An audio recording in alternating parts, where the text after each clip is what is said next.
horrible incident occurred while 6 men were investigating the 300 feet deep Cascade Cave on Vancouver Island. This is their story. Jason Storie, a novice caver from Vancouver, Canada, headed out with 5 friends on a trip to Cascade Cave on December 5, 2015.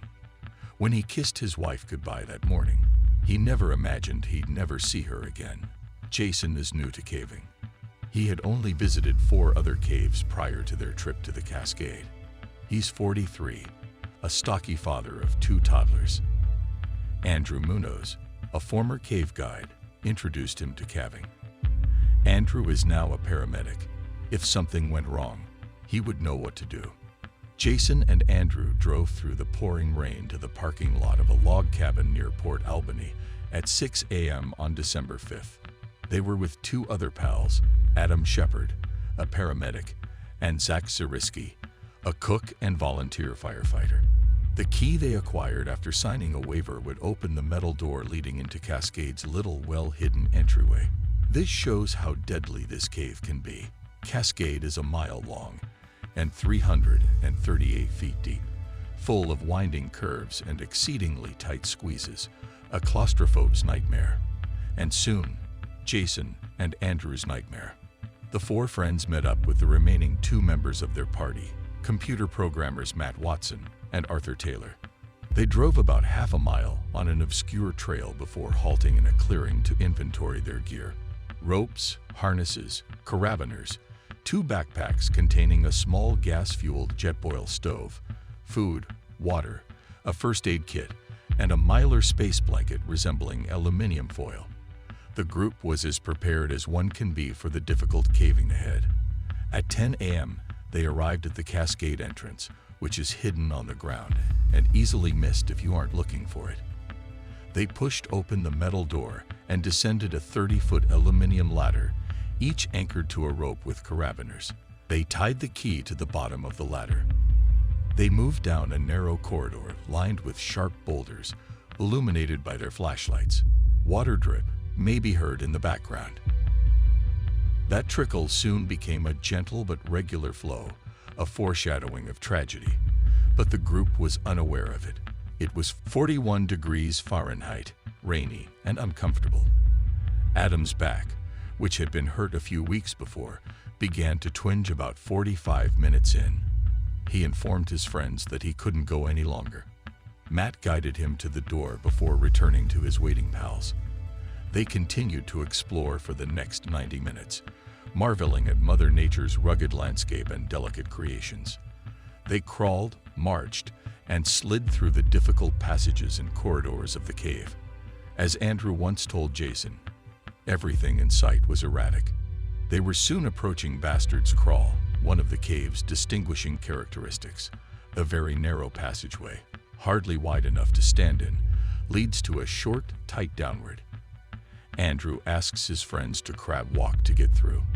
Following Bastard's Crawl is a waterfall called Double Trouble, so named because a protruding boulder divides the stream in 2. They set up their ropes to abseil 50 feet. Boots and gloved hands claw for traction on the slick ledges on either side of them. As the group of cavers trekked deeper into the cave, they were oblivious to the gushing water outside. But the heavy rain turned into a storm, and water collected before bursting through subterranean tunnels. The group stopped for a 20-minute lunch past Double Trouble, 3 hours into the cave, before pushing towards their goal a quarter-mile away. They only managed 300 feet before Zach shivered uncontrollably, prompting a retreat. Matt led the way back, followed by Arthur, Jason, Zach, and Andrew. The sound of rushing water grew louder, and the path was muddier. At 2:15, the group approached Double Trouble. The cascade was suddenly rushing down, churning violently into white foam. How could this have happened so quickly? Is it rain runoff? Jason had strayed. Matt tied the rope that had been left attached at the top of the jutting rock to his harness and began hauling himself up.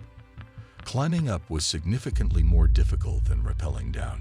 It was only 50 feet, but finding leverage in the tiny damp shelves of the rock wall was difficult and precise work. When Matt reached the summit, he He immediately tossed down the rope for the others. Arthur was the next to ascend, followed by Jason. Jason climbed the gradient of Bastard's Crawl on his stomach. The water was deeper this time, and it slammed into his face with surprising force. He plowed ahead. Unfortunately, as he approached the passage's mouth, a tremendous surge of water carried him onto his back.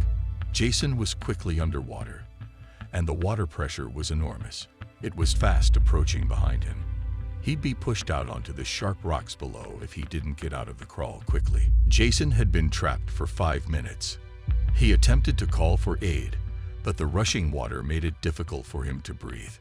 He was panting for breath. Zach, who was trailing Jason, spotted his plight.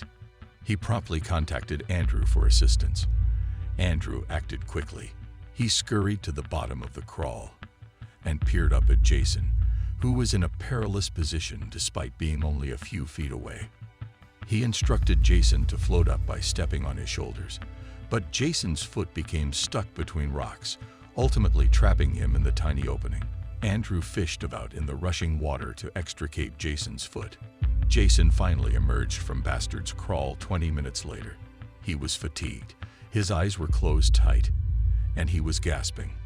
The ordeal, however, did not end there. As the water continued to rise, Andrew covered his pal in a mylar blanket and heated up the jet boil. He asked Zach to join Arthur and Matt beyond Bastard's Crawl and to notify search and rescue if he and Jason didn't catch up within 30 minutes. They were not able to catch up in 30 minutes. Andrew tried his hardest to warm Jason up. He put hot water on his garments till his color returned to normal. They tried to flee again a few minutes later, but the water kept rising.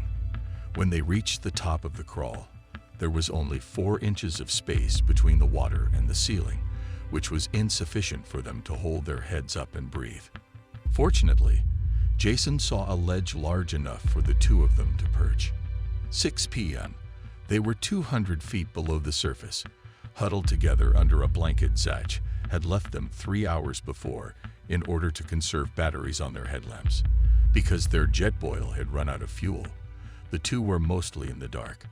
Jason, a university theater graduate, used his theatrical expertise to compel his breathing to slow and go through his diaphragm and up to the tip of his head. He drew his sweatshirt up to his nose to warm his face, thinking of his family and how much life insurance he had. Andrew, for his part, quoted a quote from the science fiction classic Dune. "Fear is the mind killer. Fear is the little black death that leads to complete oblivion. I'll let the dread run through me, and when it's gone, only I'll be left."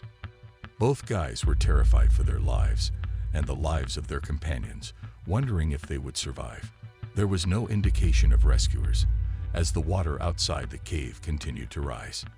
Despite Jason and Andrew's fears that their 3 friends had survived and phoned for aid, members of the ground and cave search and rescue squads began to swarm around 9 p.m. However, rescue was impossible at the moment due to the rising water level and severity. The team would have to wait for the water level to drop before attempting to enter the cave again. Jason and Andrew snored intermittently, checking in on each other every 20 minutes to ensure the other was still alive. One of them would occasionally switch on their headlights to check the water level. They kept doing this for 12 hours straight.